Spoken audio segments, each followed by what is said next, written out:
Congress party రాష్ట్ర అధ్యక్షుడు రేవంత్ రెడ్డి పిలుపు మేరకు నిజామాబాద్ జిల్లా మెండోర మండల కేంద్రంలో ధర్నా నిర్వహించారు. బాల్కొండ నియోజకవర్గంలోని అన్ని మండల కేంద్రాల్లో కాంగ్రెస్ ఆందోళన చేపట్టింది. ఇక రాష్ట్ర ప్రభుత్వం తక్షణమే ధరణి పోర్టల్ రద్దు చేయాలని డిమాండ్ చేశారు మండల పార్టీ అధ్యక్షుడు కొత్తింటి ముత్యం రెడ్డి. ఇక 5 సంవత్సరాల నుండి పోడు రైతుల హక్కు పత్రాలు ఇవ్వడం లేదని మండిపడ్డారు. ఇక రాష్ట్రంలో నెలకొన్న భూ వివాదాలను వెంటనే పరిష్కరించాలని డిమాండ్ చేశారు. 2006లో తెచ్చిన అటవీ భూముల హక్కు చట్టం ప్రకారం అందరికీ భూమి హక్కు పత్రాలు ఇవ్వాలన్నారు.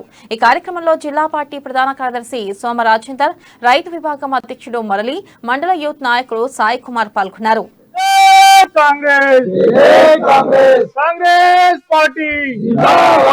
కాంగ్రెస్ కమిటీ అధ్యక్షులు రేవంత్ రెడ్డి గారి పిలుపు మేరకు మరియు జిల్లా అధ్యక్షులు మరియు మన కాన్స్టిట్యూన్సీ ఈరావత్ రాణిల్ గారి ఆదేశానుసారం ప్రతి మండల్లో రెవెన్యూ ఏదైతే గత 5 సంవత్సరాల నుంచి రైతులు, కౌలు రైతులు అసైన్మెంట్ భూముల యొక్క నిషేధిత జాబితా చేర్చడం వల్ల ఇబ్బందులు ఇవన్నిటి గురించి ధర్నా వేయాలని పిలుపు మేరకు ఇక్కడ వినతి పత్రం ధర్నా తర్వాత వినతి పత్రం వేయడానికి రెవెన్యూ కార్యాలయం కట్టడం జరిగింది. ఏదైతే ధర్నా తెచ్చిన తర్వాత చాలా ఇబ్బందులు జరుగుతున్నాయి సామాన్యుడికి. ఒకటి మన మెండోర మండలంలోనే మన స్థానికంగా ఏదైతే డిఫార్మ్ పట్ట ఇచ్చిర్రో దాన్ని నిషేధిత జాబితాలో పెట్టిర్రు.